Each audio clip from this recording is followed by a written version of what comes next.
We're almost to Michigan time. Is this thing on? All right.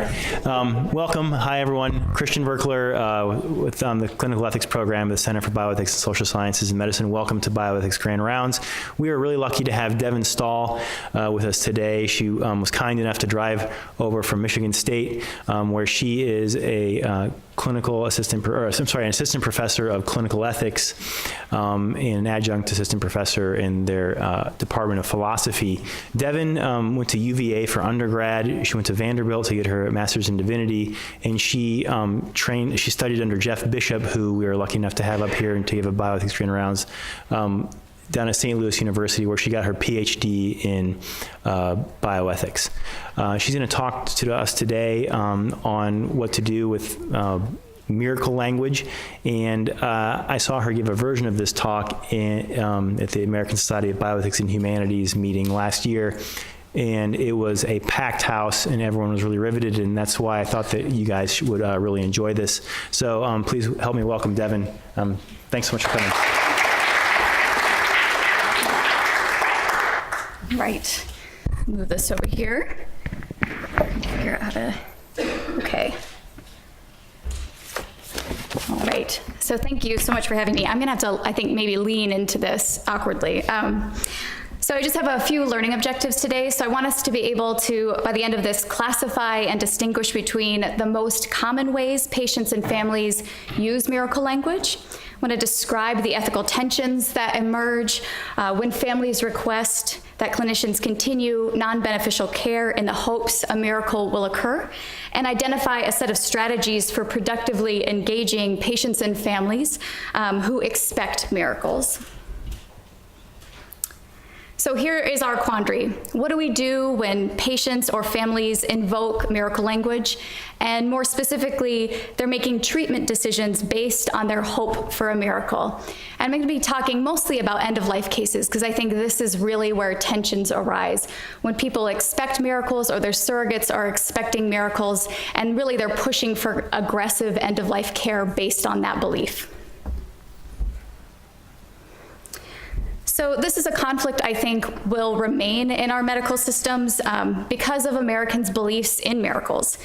In our national surveys, about 79% of people believe that miracles still occur today, and more than half think that divine intervention could save a person from death even when a physician is arguing that death is imminent.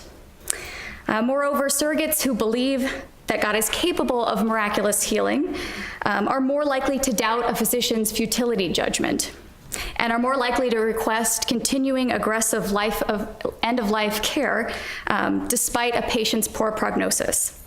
So at the same time, we know that patients and families who say that their spiritual needs were met in the hospital are more likely to have a higher quality of life, enroll in hospice, and receive less aggressive end-of-life care.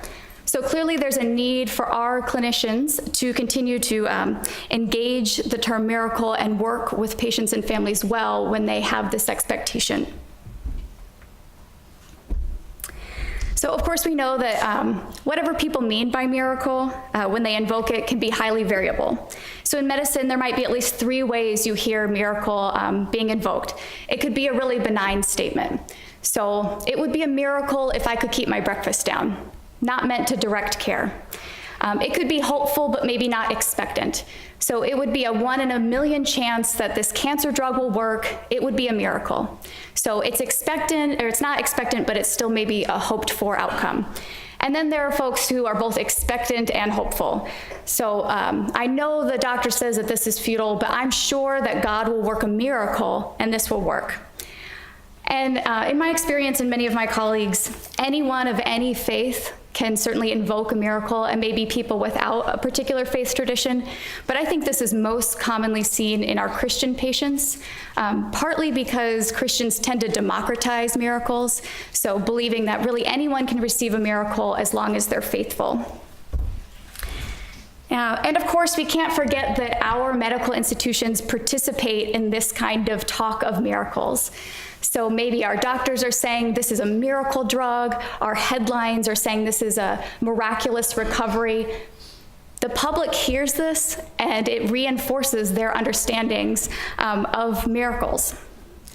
And I worked, before I came to Michigan State, at a hospital whose tagline was this.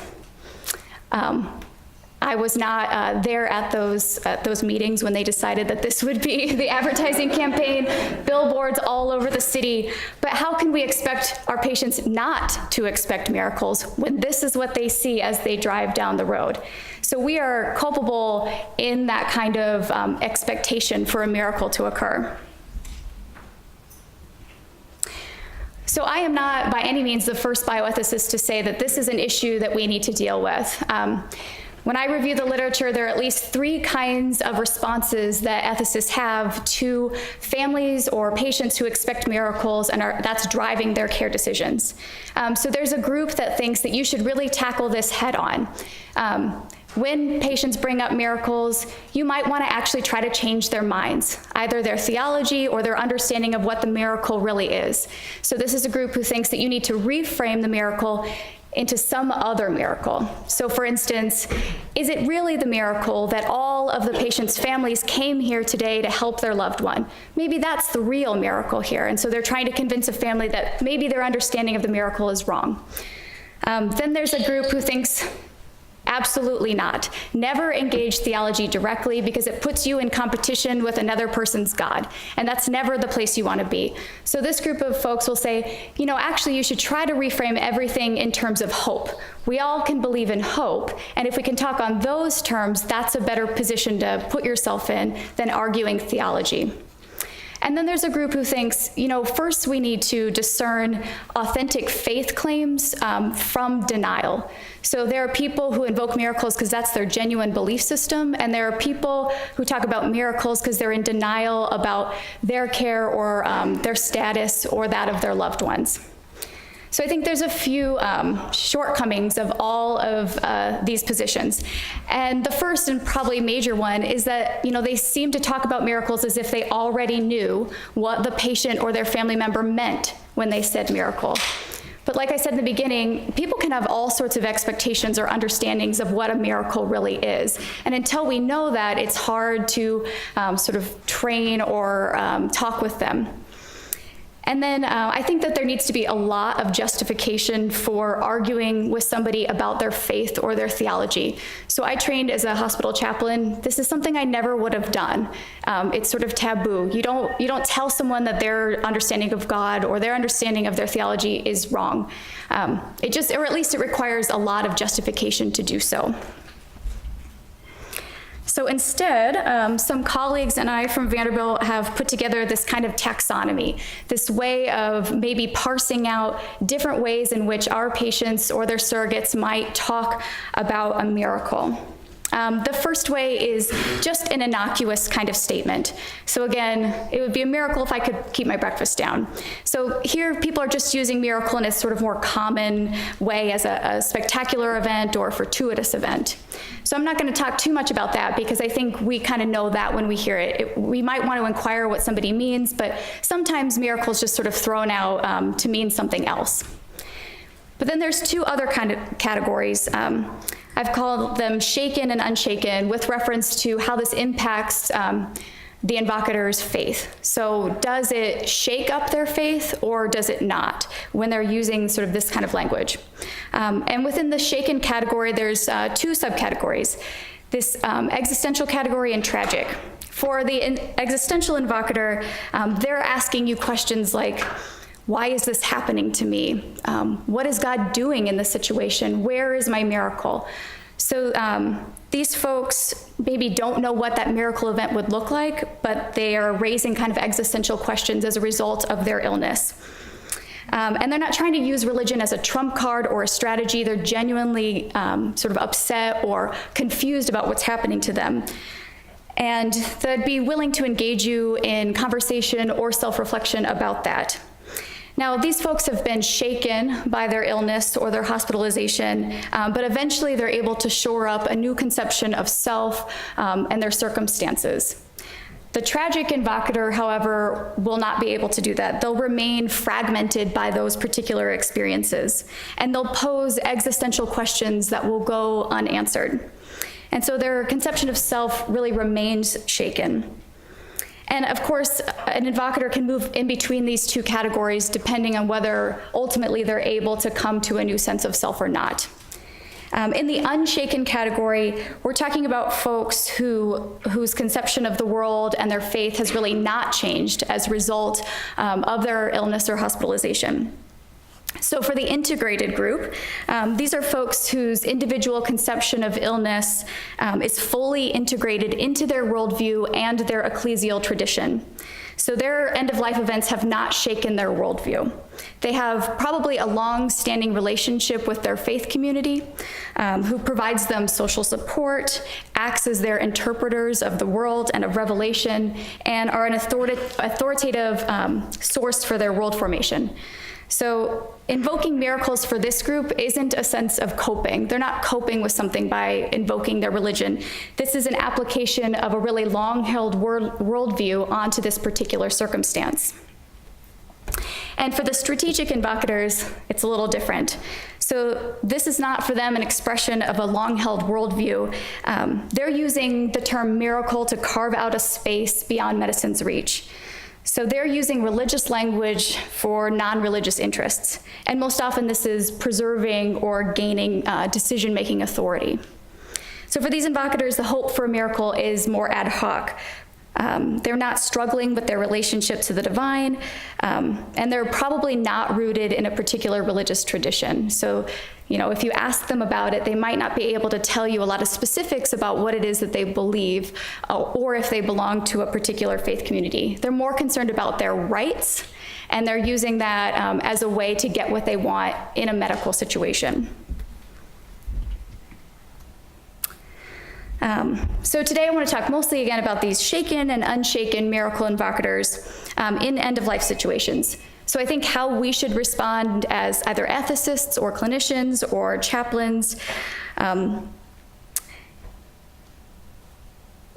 is to the patient or their surrogate. When they use the term miracle, we have to tailor our responses to what category they're fitting into.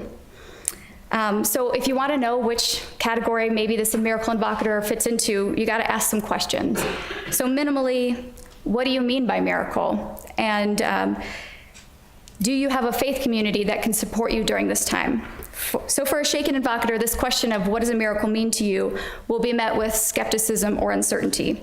They may continue to seek a miracle, but they're not exactly sure how this hope is influencing how they're choosing their care decisions. For unshaken invocators, they're clear what they mean by miracle, but once again, for one of these groups, it's an authentic faith belief, and for another, it's a power play to gain authority in a situation. So when we encounter any one of these groups, there are two things that are always required: empathetic imagining and assessing the invocator's understanding. So empathetic imagining is the process of setting aside your own conception of the world and what is right and what you believe, even about miracles, to really engage the patient in what it is that they're understanding. And for this, you need to know something about their physical circumstance, their psychology, their family, and their social circumstances. And you need to ask things like, what's important to you? What does a miracle mean for you in this situation? What would you do if you couldn't do the things that you loved? So like any kind of conversation, we're trying to elicit values from a group. So during this kind of empathetic imagining, you might hear the invocator state incorrect or incomplete medical information. And so when you respond to this, you have to determine, are they failing to understand the medical information? Are they simply disagreeing with the care team's portrait of the patient? Or are they understanding everything? They just come at it with a completely different worldview based on their religious beliefs. So clinicians should respond to shaken invocators by helping assist in the process of finding and creating meaning. You should help them shore up their moral world by facilitating self-reflection, or minimally try to help them avoid the tragedy of losing their self completely. Other care professionals will probably play a big role in this. If you're uncomfortable with religious conversations, chaplains are a great resource, as are many of our ethicists. So in this unshaken category, strategic invocators are intending, again, to use religious language for non-religious interests. And underlying this may be a mistrust in the medical system. And I want to say that this mistrust might be justified. So people want this power play because maybe they've had bad experiences in the past with medicine or in their healthcare system. And you need to sort of know some of that history to understand maybe why they're coming to you aggressively, they're insisting on their rights, and this power play comes from a place of sort of bias and hurt feelings as a result of a past experience. So for this group, it's most helpful to try to rebuild trust. You'll want to use their name, sit down at eye level with them, and always give them an active role in the conversation. So don't let them be passive when you have conversations with them. They need to be active in helping to decide what's best for usually the patient if they're a surrogate. So I think it's also helpful if we try to set timetables with folks when they're being really aggressive and insistent. Talk about what you are willing to do, what you're not willing to do, and a timetable for what the care plan is next, and then check in with them whether that works or doesn't work. For our integrated invocators, I think clinicians should be conversing with their religious leaders or authorities in their church. So this is, it can be precarious. So just because you bring it, if you think somebody is having a religious belief that might not meld with even their own tradition, sometimes you're right and sometimes you're wrong. So sometimes a faith leader will come in and say, well, yes, that's exactly what we believe, and now you're gonna have to do it, which sort of puts you in a box. So I say do this with caution, but even if that is what they say, I think it can help the care team really learn where this patient's coming from and how authentic these beliefs really are. So even in that, it's helpful. And I think that there are at least two practices that can yield ethically acceptable solutions. So first, the care team might want to work with the invocator and their community to establish, again, time-limited trials for specific interventions. Concrete goals are either met or missed within a mutually acceptable time frame with specific expectations for outcomes. A second practice can be working with the patient's conception of death. So even if latent, most miracle invocators understand there's a difference between the living and the dead. And if you have, I think you first have to have a good relationship with this patient or this surrogate to ask this. But if you do, I think it's okay to ask, I'm gonna ask you a hard question right now, but I bet it's one that you've thought about before. What does death look like to you? Or what does dying look like to you? And so maybe they don't have a specific answer to that and you need to prompt them. Some people would say that if their heart's no longer beating, then they're dead. And some people would say if their blood pressure dips low and they're struggling to breathe, then they might be dying. So have you thought in this context what death looks like? And I think that this can help just sort of place limits on what it is that you are willing to do for a patient. If they have a conception of what death really looks like, how will they know when the patient is dying? How will they know when they've gotten that far? So I want to pause at this point. I have some case studies that I think kind of highlight these things, but I want to see first if there are any questions that you have or any sort of stories you want to relate. Maybe I've been really clear.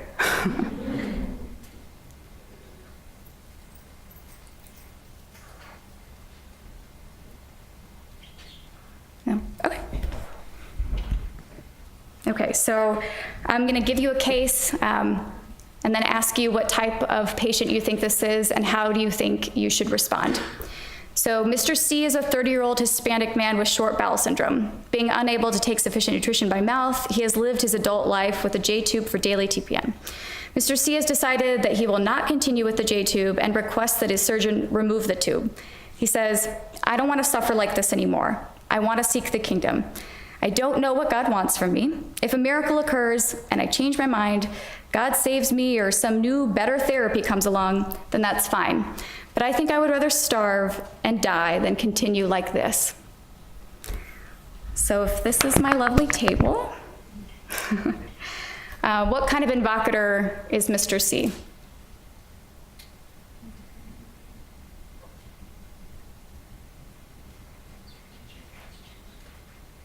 Okay, I'm hearing, I heard maybe integrated, maybe strategic. How do you know? What evidence do you have? Or what questions would you want to ask to help figure it out?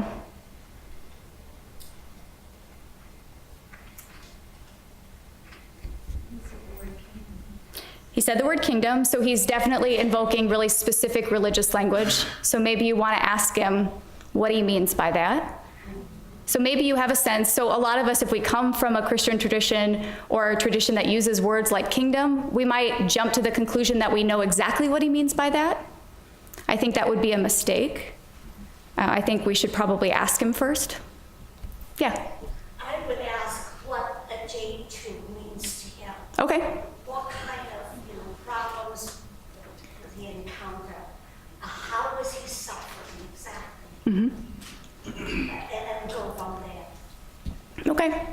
Yeah, so what if he tells you, this is just such a burden, it's unattractive, it's, it doesn't cause me a lot of physical suffering, but it's just a bear, and I just don't want to live like this. I'm young, but we just had a case like this. My girlfriend really doesn't like it, and I just don't want to do this anymore. So it disrupts his sense of self, of who he is, or who he wants to be, and how he wants to appear to himself and the world. Right, so it's caused him some sort of existential strife, right? Like it's disrupting who he thinks he is or who he wants to be. And so it's that in and of itself is posing a kind of suffering on him. So maybe, he's young though, so it makes us nervous, right? We're not pulling J-tubes out of 30-year-olds typically, unless they have a really good reason for it. So I've actually called him, at this point at least, an existential invocator. He's bringing up religious ideas. He's not super specific about them. Really, he's lost his sense of self. So what do we want to be able to do for him? Once you inquire, he's really distraught about this. What's your next step? Ask about what he imagines what would be his life, what would be good in the future. That third question there, asking to imagine. Yeah, imagine with me, if you will, what's sort of the best case scenario? What's the worst case scenario? What do you hope for? Who do you imagine yourself to be without this? Is death worse than this? I mean, there's lots of questions we can ask to help him sort of really, we want to make sure that he's done some self-reflection, that this isn't sort of a gut response to some other incident that's happened. What else might you want to do?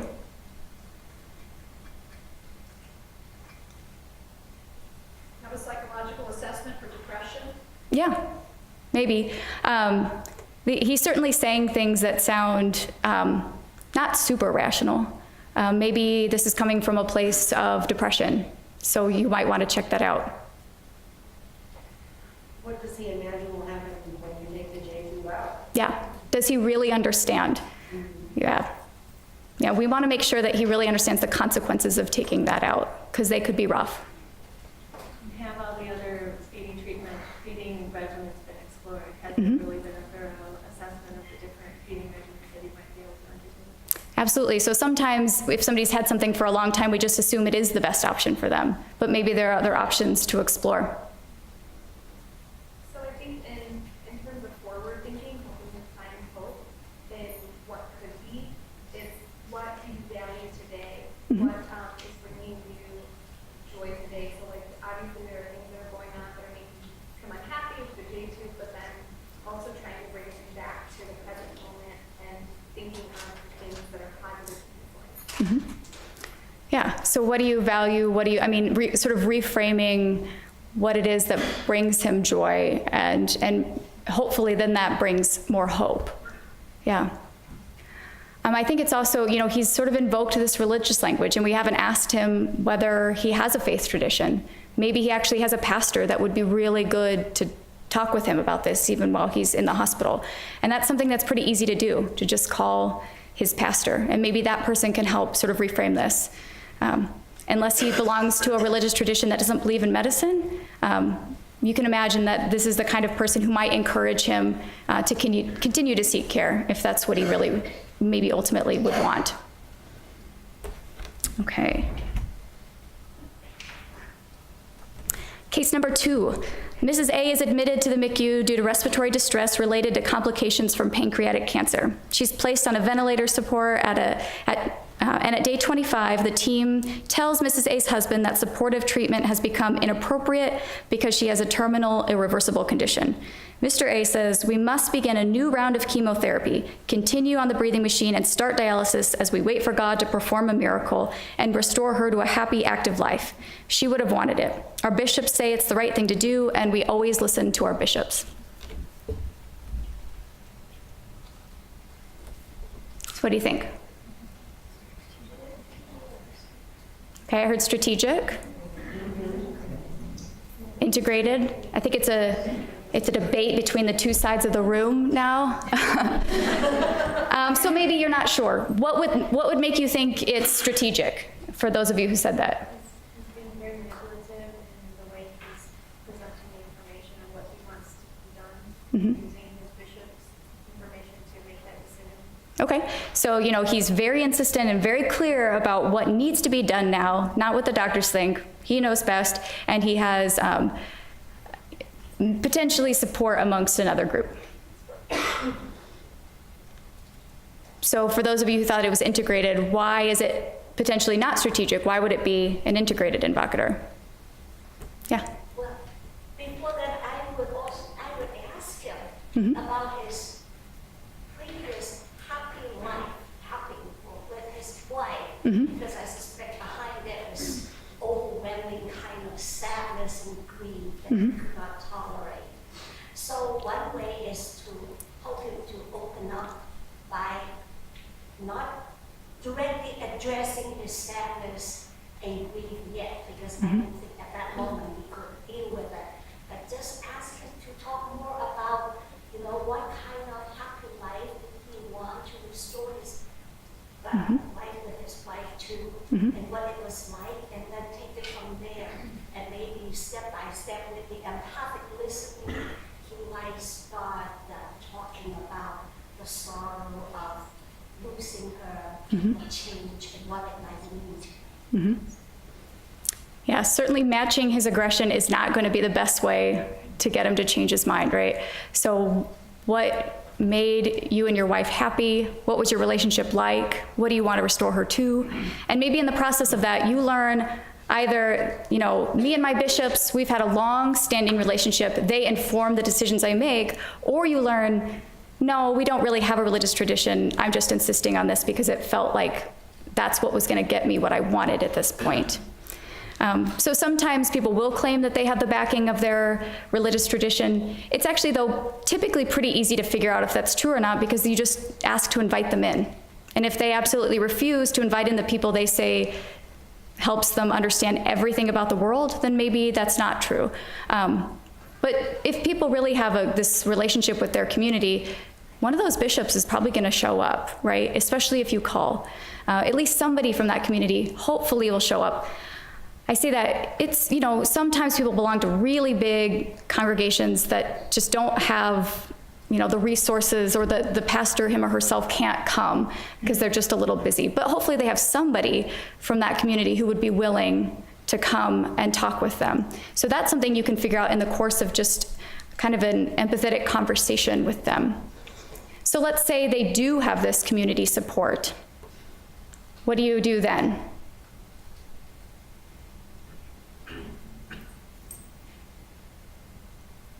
Set those limited checkpoint milestones where they come to agree. Can you go back to the? Yep.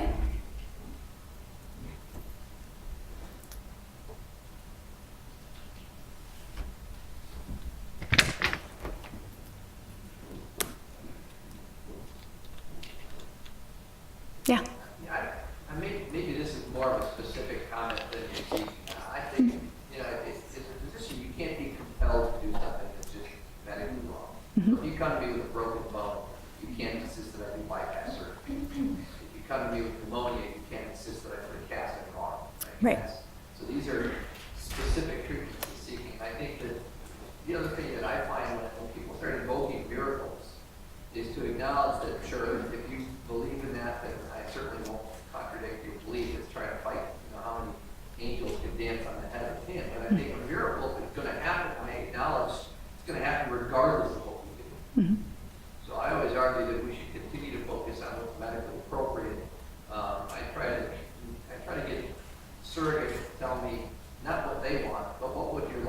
say if they were standing here talking to you.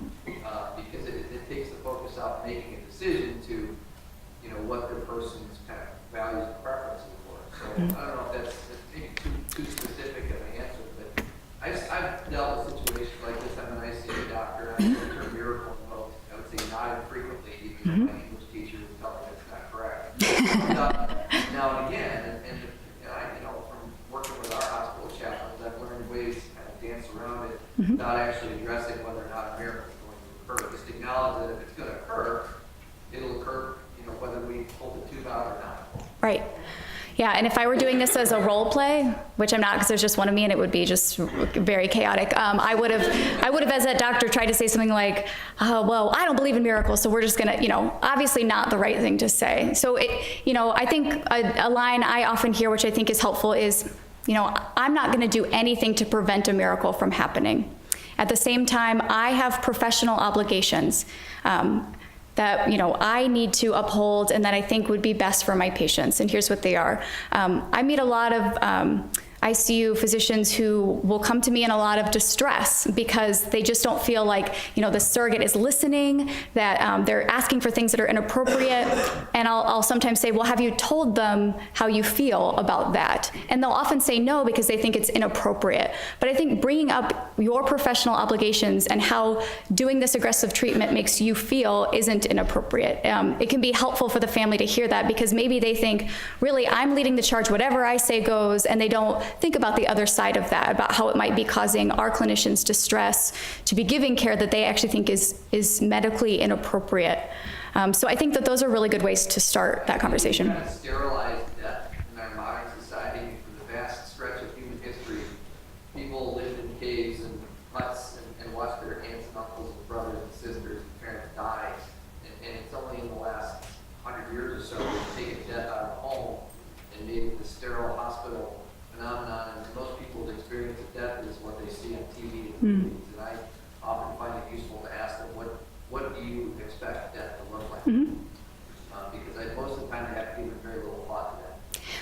Right, and I think, so you're just echoing what I thought was also good wisdom. What does death look like? I think, you know, I don't think that that's the first question you ask because I think it could be taken pretty offensively. Well, what do you think death even looks like if it's not this? Yeah. There's probably more gentle ways to bring that up, but it's not the first thing you say. Yeah. So this might be kind of a version of what you described as strategic, but what I see a lot, I don't know if you have an example like this, where sort of in the world of kids, it's usually with young parents who are themselves not very religiously observant, and sort of things have been going okay, and then as the family starts to come, someone like either their parents or their siblings or someone with a stronger faith will come in. And then you get this sort of abrupt turn and where it hasn't been before, it becomes about this. And sort of, in your work on this, do you have any advice to sort of how people see that, like what they actually believe versus what someone has now told them that they should? Yeah, this can be very difficult, especially if you're talking about, you know, a patient who didn't bring it up him or herself, but then suddenly a surrogate's bringing it up and it's all anyone can talk about. I think that this actually happens fairly frequently. So sometimes I think it's helpful to get that person out of there and just really talk with the patient, him or herself. I mean, it's depending on the age of a kid, that might be a weird thing to do, but, you know, sort of an adult or an older child, is this really what you want? Can you tell me about what this means to you? Because sometimes they just feel a tremendous pressure, especially if you're at the end of your life potentially, and someone is telling you that if you don't get right with Jesus, you're gonna go to hell. I mean, that is, you know, you're already in such a vulnerable position. I saw some giggles, but that happens all the time, right? Like somebody comes in and says, you're not right, and you're, you know, bad things are gonna happen to you when you die. What a horrible burden to place on somebody. And that, you know, it's not easy to brush that aside, especially if you have some background in that same religious tradition. So, you know, talking to them individually, calling in that chaplain maybe to talk to them and the surrogate individually. I know chaplains don't like to be called, or at least I didn't, at the very last minute when there's basically nothing else that can be done. And as an ethicist, I don't really like that either. Like, we have tried everything and failed miserably. Let's call the ethicists because they're miracle workers. And we're not either. So, you know, getting people in early, you know, where's that chaplain early on so that they can establish relationships with all of the family, with the patient, sort of separately to have potentially separate conversations. So is there a trust dynamic here as well, in the sense that when you're in an ICU, there's a lot of toys and technology. All of that technology has been used for us today, and all of a sudden the doctor said, we're not using it anymore. Mm-hmm. To what extent does that influence, when you say, what do you think about that?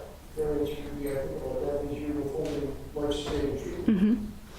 Yeah, and then maybe that opens up a great conversation about what medical technology can and can't do and what it's doing to this particular body at this time that's artificial. But absolutely, I mean, in my, when I was sort of starting out as a young chaplain, I think what was most surprising to me is how death looked. Dead people didn't look any different than the people who had been on all those machines for such a long time. So the only reason I knew is because a nurse came in and turned the machines off.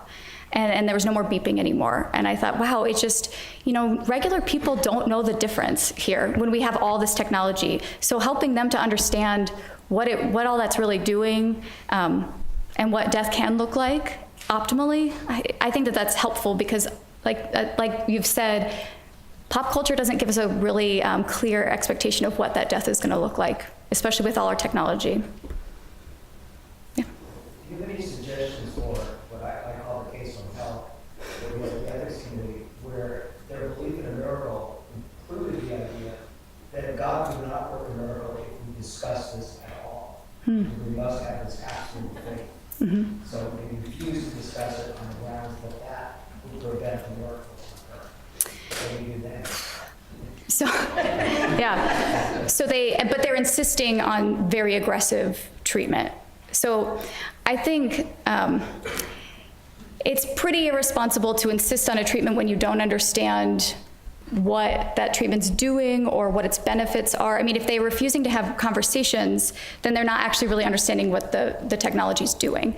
And in that sense, I don't know that you have to continue with treatments that don't make medical sense to you just because the patient or the family, probably the family in this instance, refuses to even learn about it. I mean, at some point, we probably all need to have really great non-beneficial treatment policies, futility policies that allow us to say no. I mean, I think this is sort of the end stop is you do everything you can. It's not the first thing you do. You don't charge in with a futility judgment.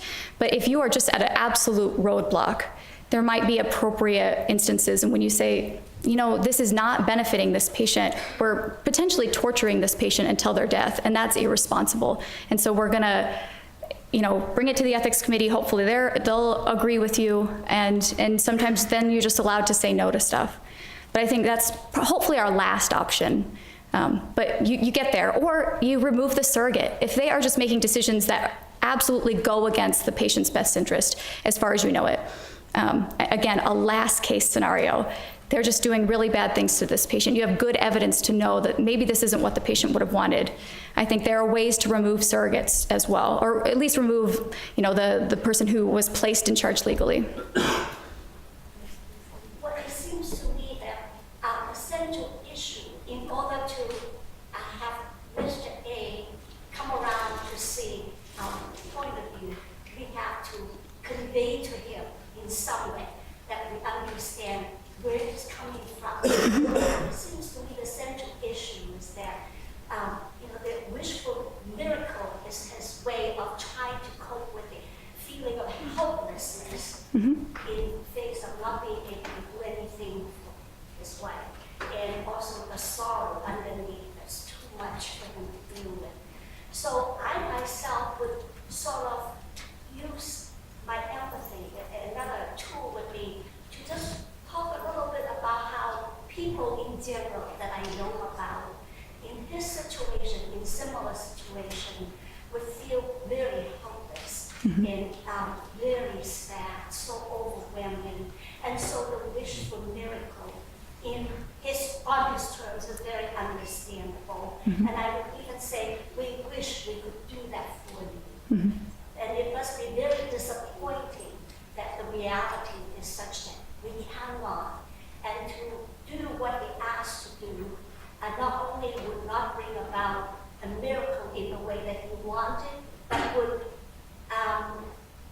increase, extend Mrs. A's suffering. And I would stress that, and then see how he responds. That takes time, and I understand that time is something that doctors a lot of others don't have. And so we're in this kind of tension between the wish to be empathic and helpful and try to really step ourselves into the shoes of the patient and the family members on the one hand, and our need to just get to do what we need to do on the other. Yeah, I mean, I think that's a great point. So all of this takes time, right? If you don't have it as the physician, call the chaplain and then debrief with them. Because it might be that he's feeling helpless and hopeless and sad. It could also be, and I think this is rare, but sometimes this is genuinely what I believe. And I'm actually not hopeless because my faith tells me this. I am compelled by my faith to seek this, and it would be faithless for me not to. And so that's a different kind of invocator there. So the strategic invocator might be different in that sense than if this is a truly integrated invocator who really believes this is the demands of my faith for my wife, versus somebody who's grasping at straws to get any sort of power they can because they're feeling so helpless in the situation. So depending on who this person really is, and the only way to figure that out is those longer conversations. When you call the chaplain, it's a very nice idea, but some patients might experience it as though the doctor or the health professionals didn't care or couldn't deal with it. They just, Yeah, it's passing it hand off. the situation over to somebody else. And that really disrupts the doctor-patient relationship and also makes the patient feel abandoned or the family feel abandoned. Yeah, that's a good point. So you have to be careful when you're trying to hand off to somebody who might have more expertise. How do you do that in a way that doesn't feel like abandonment, doesn't feel like you just don't want to deal with these other kinds of problems you don't know how to deal with, even if maybe you don't. Yeah, finding a graceful way to do that. I guess I had a related question along that line, is that 'cause these are invoking, kind of talking with the chaplain, but what if they're, or with their pastor, but what if they say, no, I don't want you to reach out to my pastor? I mean, because with HIPAA, you can't do that. Oh, sure, yeah. So what do you do in that circumstance when they're very much using a religious argument, but at the same time not allowing clergy participation?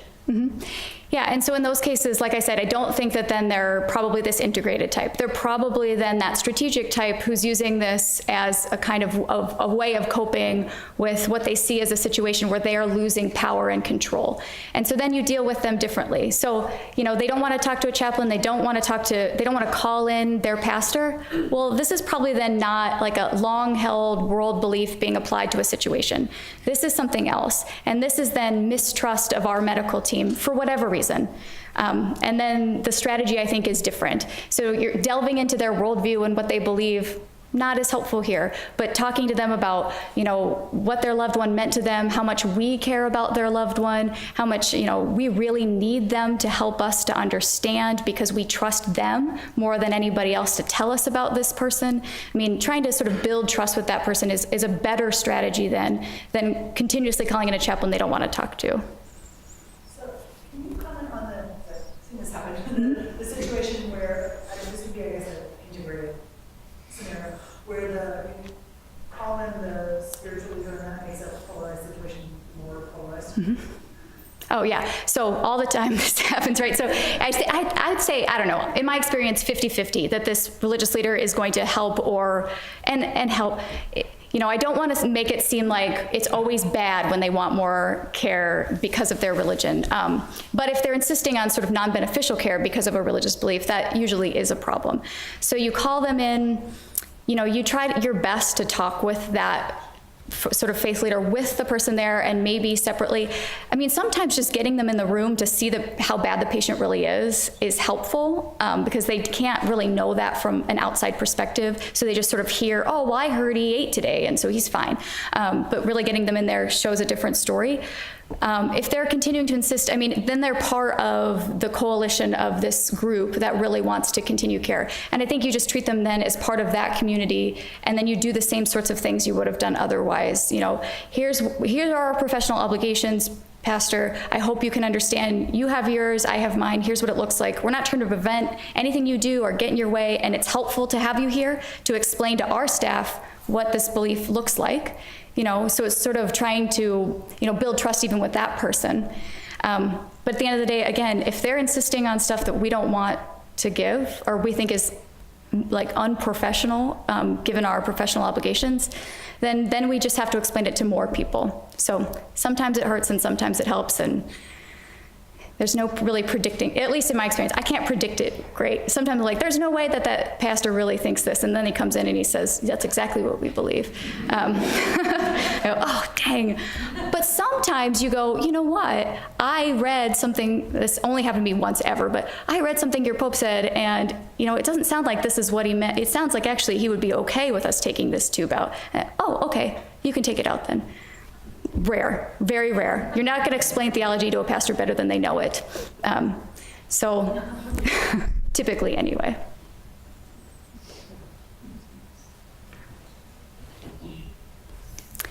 I did have a last case. I'll read it over quickly. I think we've probably gotten to a lot of it, but a different sort of patient. So Mrs. B experienced a series of seizures and is now sedated. During a family meeting, her neurologist floats the possibility of therapeutic hypothermia that might restart Mrs. B's neurological system. If this procedure doesn't work, the neurologist says, then Mrs. B will likely live the rest of her life in a minimally conscious state. The patient's oldest of 4 sons, Mr. K, exclaims, "We have to try it." When asked to expand upon this rationale, Mr. K at first isn't able to give a reason beyond repeating, "We have to try everything." Near the end of the meeting, he exclaims, "God will work a miracle for my mother if we pray hard enough. I know it. My brother and I will pray over her, and a miracle will happen. You can't disrespect me and my faith. It's discrimination." I'm sure you've never heard this. So how do you respond to that?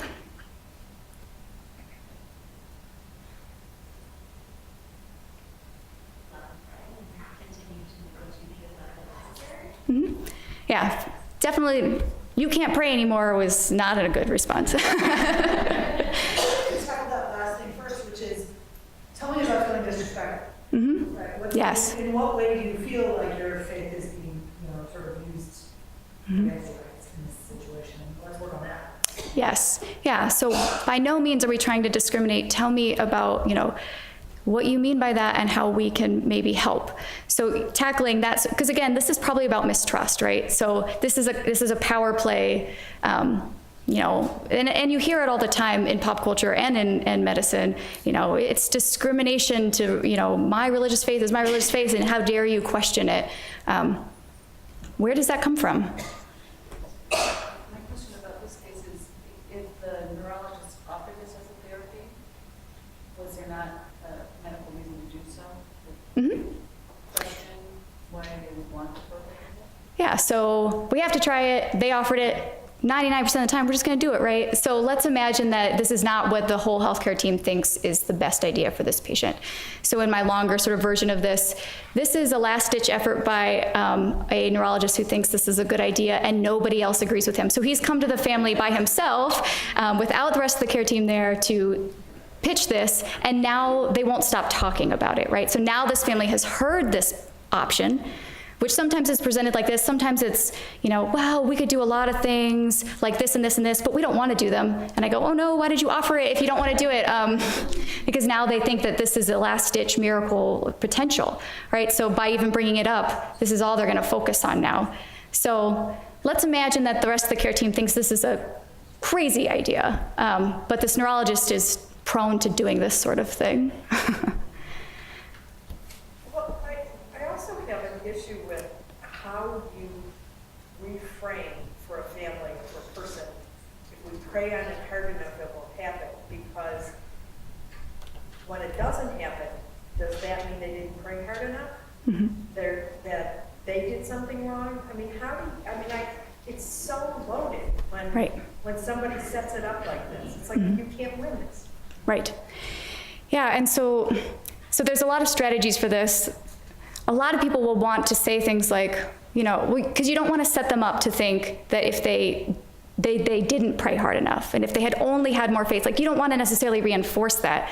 At the same time, is it your place as a clinician to say, well, here's what prayer really is about. I think you don't really understand prayer. As a pastor, I might have said that to someone in my congregation, but it's certainly not something that, a clinician probably should be saying. So it's this fine line, right? I think you should continue praying, of course. here's what it and I have no power like God has power. Here are the things I can do. Here are the things I'm professionally obligated to do or not do.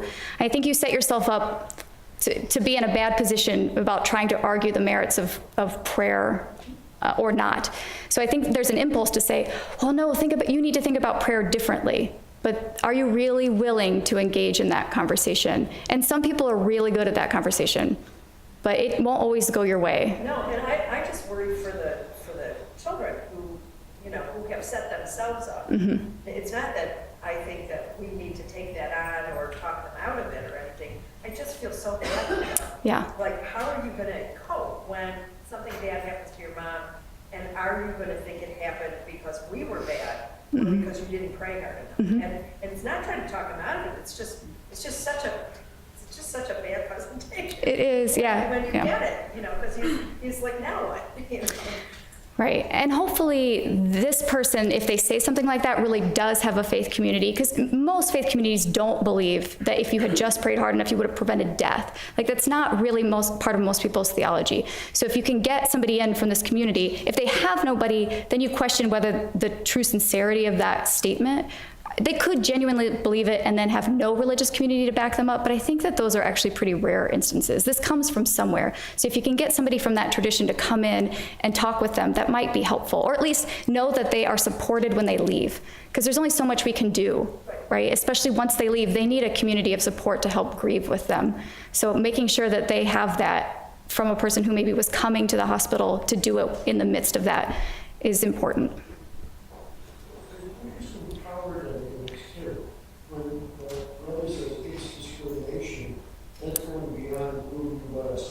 You are disrespecting us in some way. Right. And on the first part, this is something interesting to me, where the doctor says, oh, by the way, you ever heard about this technique before? And I'm going to take this one out of our toolkit Right. and offer it to you. And sometimes it's something that one doctor thinks will work that other doctors don't. Sometimes it's a research protocol presented as if it were treatment, but really is research. And you sort of wonder what's happening when all of a sudden, oh, by the way, I get this. Yeah, don't do that.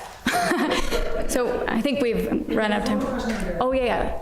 Oh, I actually was just going to make a comment that, I've been so impressed that when you go to funerals, there's none of this like we didn't pray hard enough. Mm-hmm. There's like we prayed and now our beloved one is in heaven. Like they, it's just amazing how, they can really, and I think that comes from the community and other people bringing them in to help support that family member, because they're so focused on this, let's just get them to keep living, whereas the other people can focus on beyond that. Mm-hmm. That's a great point. So yeah, make sure other people are involved and hopefully then rely on them to pick up the extra work. But I think that maybe will help our distress to know that that is true. At the funeral, this is not the place where we're saying, if we had only prayed hard enough, he would still be alive. People come around. This is the most vulnerable place that they're in right now, and they say things maybe they didn't really mean. So we can take small comfort in that. All right, thanks everybody. Thanks so much, Dr. Stahl, for coming.